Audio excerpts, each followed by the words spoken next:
Salam, selamat pagi. Kita bertemu lagi pada hari ini. Hari ini saya ingin berkongsi firman Tuhan di dalam Mazmur pasal 5 ayat yang ke-11 sehingga ayat yang ke-12. Kalau di dalam terjemahan yang lain dicatat di dalam Mazmur pasal 5 ayat 12 sehingga ayat yang ke-13.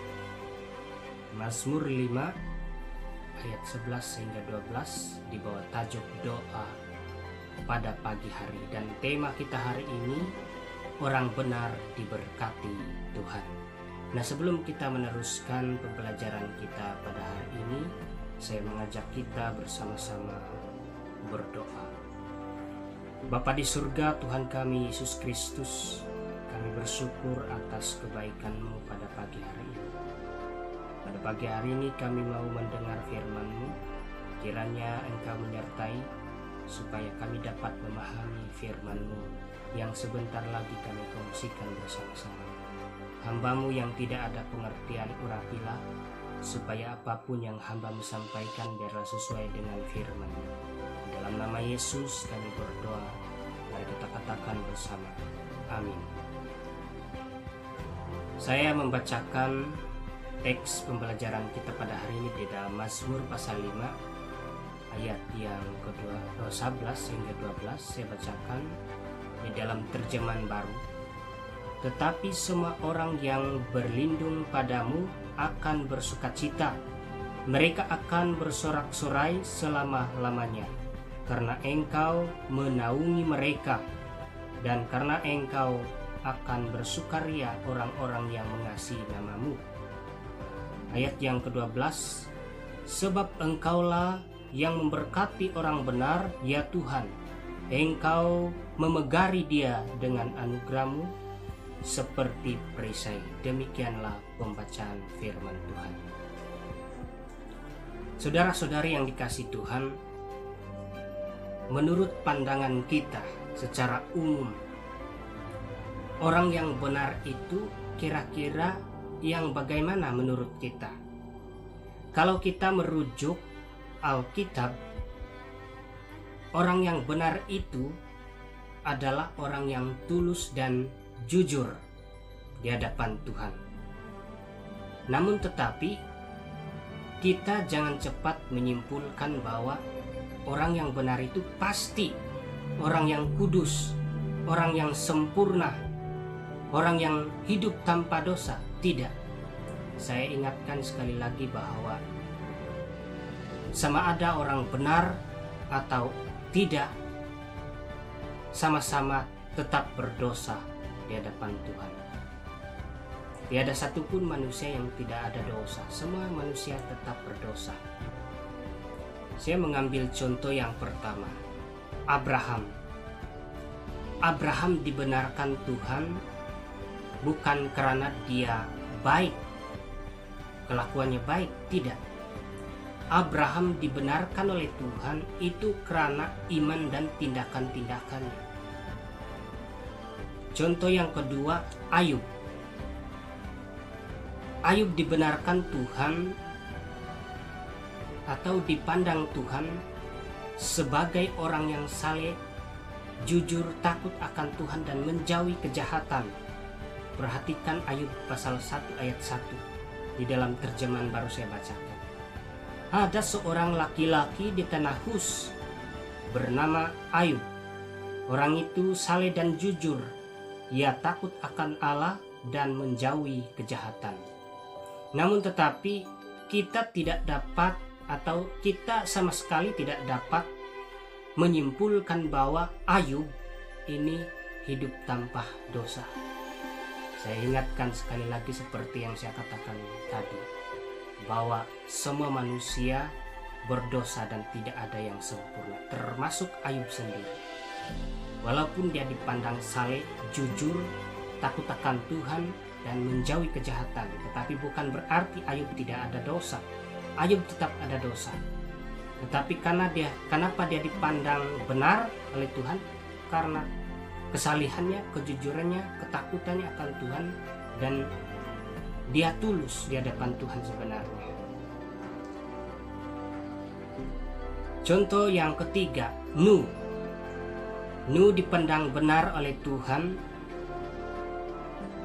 bukan karena dia orang yang paling baik di antara manusia zaman itu, tetapi Nuh dipandang benar oleh Tuhan karena Nuh tulus di hadapan Tuhan.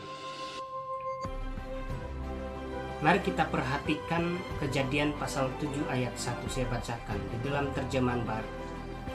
Lalu berfirmanlah Tuhan kepada Nuh, masuklah ke dalam batra itu, engkau dan seisi rumahmu, sebab engkaulah yang kulihat benar di hadapanku di antara orang zaman ini. Demikianlah pembacaan firman Tuhan. Jadi ayat ini tidak menyatakan bahwa Nuh tidak ada dosa, lalu dia diselamatkan, dipandang benar, tidak. Tapi karena Nuh tulus di hadapan Tuhan. Kalau kita baca kejadian atau cerita tentang Nuh, mari kita kembali pada teks pembelajaran kita pada hari ini. Perhatikan pembacaan kita hari ini di dalam ayat yang ke-11. Saya bacakan sekali lagi. Tetapi semua orang yang berlindung padamu akan bersukacita, mereka akan bersorak-sorai selama-lamanya, karena engkau menaungi mereka, dan karena engkau akan bersukaria orang-orang yang mengasihi namamu. Demikianlah pembacaan firman Tuhan. Saudara-saudari yang dikasihi Tuhan, orang yang benar itu adalah orang yang hidup berlindung kepada Tuhan. Dan saya percaya bahwa orang yang hidup benar ataupun hidup berlindung kepada Tuhan itu sama dengan orang yang hidup bergaul dengan Tuhan. Orang yang hidup bergaul dengan Tuhan pasti akan mengalami sukacita, sukaria, sorak-sorai, dan sebagainya. Sebab Tuhan menaungi mereka yang hidup berlindung di hadapan Tuhan dan yang hidup mengasihi Tuhan. Perhatikan ayat yang ke-12, saya bacakan. Sebab engkaulah yang memberkati orang benar, ya Tuhan, engkau memegari dia dengan anugerah-Mu seperti perisai. Saudara-saudari yang dikasihi Tuhan, di sini kita dapat melihat bahwa Tuhan memberkati orang yang benar dan memagari dia dengan anugerah Tuhan seperti perisai. Menurut kita, apa itu anugerah? Menurut Kamus Alkitab, anugerah itu ada dua bentuk pengertian. Pengertian yang pertama, saya bagi contoh, tokoh-tokoh di dalam perjanjian lama seperti Abraham, Ayub, dan Nuh. Tiga tokoh ini dipilih Tuhan menjadi teladan untuk manusia lain. Dan itu karena semata-mata anugerah Tuhan atau kasih karunia Tuhan. Sebab kalau bukan karena kasih karunia atau anugerah Tuhan, maka mereka tidak ada artinya, tidak ada apa-apa. Ya, mereka sama seperti kita. Namun yang pasti, orang yang benar di hadapan Tuhan akan diberkati Tuhan seperti Daud, Abraham, Nuh, dan Ayub. Saya mengambil contoh Ayub satu saja. Ayub adalah seorang yang telah kehilangan segala sesuatu dari harta bendanya. Teranakannya, anak-anaknya semua hilang, lenyap. Tetapi karena anugerah Tuhan, kasih karunia Tuhan, maka Ayub yang hidup benar di hadapan Tuhan, yang senantiasa mengandalkan Tuhan, akhirnya diberkati Tuhan dengan berkat yang berlipat kali ganda dari sebelumnya. Nah, bentuk pengertian yang kedua, anugerah atau kasih karunia, itu merujuk kepada Yesus.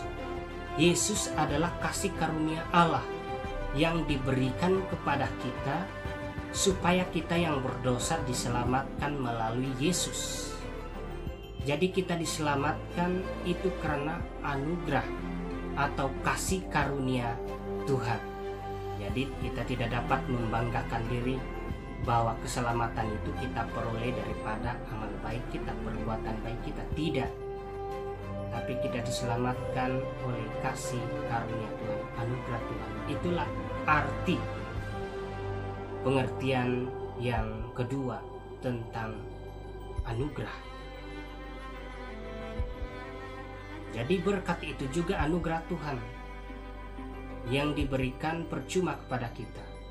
Jadi sebagai kesimpulan, saya tidak mau memperpanjangkan perkongsian kita pada hari ini. Orang yang benar di hadapan Tuhan pasti akan diberkati Tuhan dan dipagari oleh Tuhan dengan anugerah dan kasih karunia-Nya sebagai perisai yang melindungi tubuh kita daripada bahaya. Jadi sebagai orang percaya, kita perlu belajar menjadi orang yang benar di hadapan Tuhan. Jadi bagaimana supaya kita menjadi orang yang benar di hadapan Tuhan? Hiduplah tulus di hadapan Tuhan, hiduplah jujur di hadapan Tuhan, hiduplah taat di hadapan Tuhan, dan pasti Tuhan akan memberkati kita semua. Amin.